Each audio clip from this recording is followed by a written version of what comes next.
Ces bébés n'ont que 3 mois et ne savent pas encore marcher à 4 pattes. Certains dorment déjà sur la planche, d'autres s'amusent en se tournant. Ce n'est pas leur première apparition. Chaque année, vers la fin septembre, le centre réunit tous les nouveau-nés de l'année pour les présenter au public. Ici, les soigneurs sont leurs deuxièmes parents. Ils surveillent l'état des bébés pandas 24 heures sur 24 jusqu'à ce que ces bébés aient 1 an.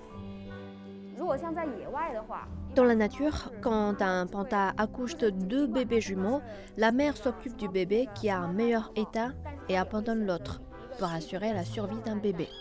Au centre, si les nouveau-nés n'ont pas de maladie congénitale, nous pouvons assurer un taux de survie de 100%. Ici vivent 108 pandas géants.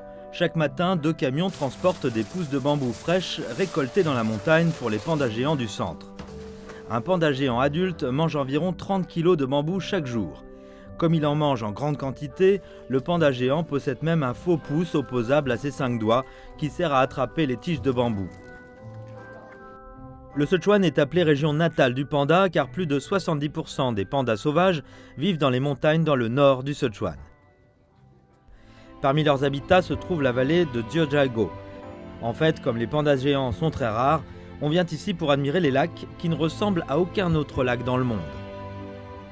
La vallée de Jiuzhaigou se trouve sur le bord du plateau tibétain. Selon une légende, un dieu a offert un miroir à la déesse qu'il aimait.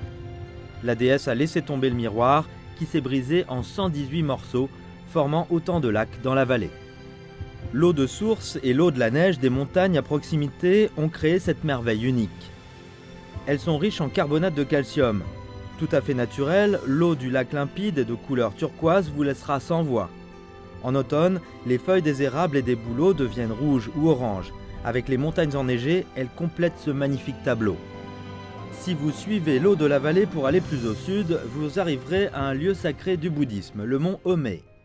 En plus des temples et des beaux paysages de montagne, vous pouvez faire la rencontre d'une autre espèce d'animal qui ne se trouve qu'en Chine, le macaque du Tibet.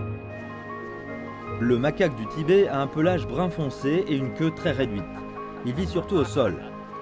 Ces macaques qui vivent au mont Homei ont l'habitude de la présence des touristes et n'ont pas du tout peur. Ils descendent souvent dans les chemins pour demander des aliments et de l'eau aux touristes. Le Sichuan dispose de 30 réserves naturelles nationales.